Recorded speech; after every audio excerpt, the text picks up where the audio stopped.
for more on that and other Asian currencies. Patrick Bennett is from Standard Bank. I do apologise about getting that one wrong. Standard Bank, chief strategist there in Hong Kong. Well, yeah, walk us through the issues in place right now, and I guess your view on when they do decide to make any move with regard to their renminbi.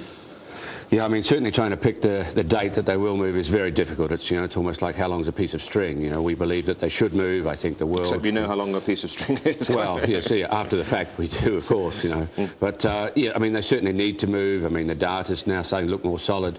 Everyone who, analyses the Chinese market, from a Chinese perspective or from a global perspective, believes that the bias for the currency should be towards strength. I believe they will go, and more, is about an opportunity of looking when to enter those trades, rather than trying to put a, particular date on it.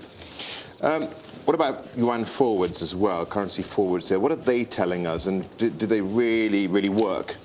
Well, they do work, but they get a very crowded market because it becomes a zero-sum game on those. So what we see is a move into those markets by investors. They start to price or start to speculate on appreciation. It gets towards a 3 or 4% priced on over 12 months, and then we retrace all the way back. Right now it's an asymmetric risk, as regarding the yuan. We believe it will strengthen. We've seen a move back towards, almost back towards par in the last couple of sessions, as we see risk appetite picking up right across the board.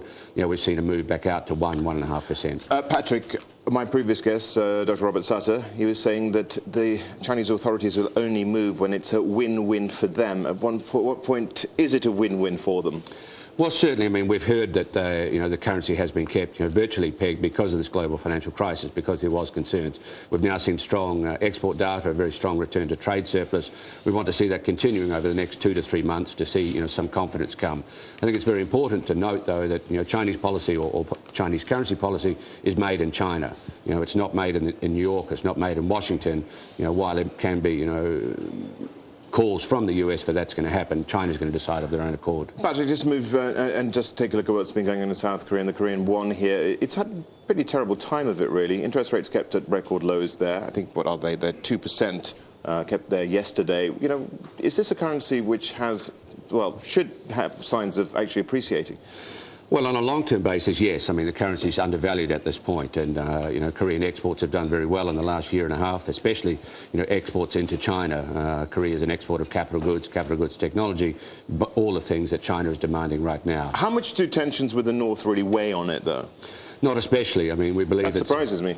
Well, it's in the price now. Those tensions have been present for such a long time. When we see these events happen, people start to price in some bearishness, but really realise that it's actually there. So if we saw some resolution to this on a long-term basis, that would actually be a long-term positive for the currency. New administration in Japan here as well. What do the currencies do there? What does the currency policy there? You can almost read between the lines. They really want a weaker yen, don't they? Well, they do. That's what Khan has said previously. They want a weaker yen. I mean, right now they are subject to global portfolio flows at the moment.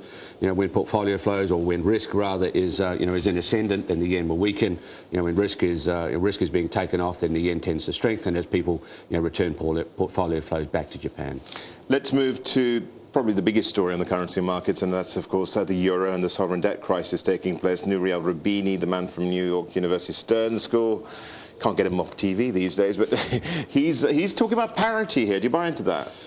Well, I think there's a chance we go back there, yes. I mean, we've got to remember we've been at 80, we've been at 160. Right now we're seeing a lot of people call the euro lower. I think that's perhaps a sign that we've seen a short-term bottom.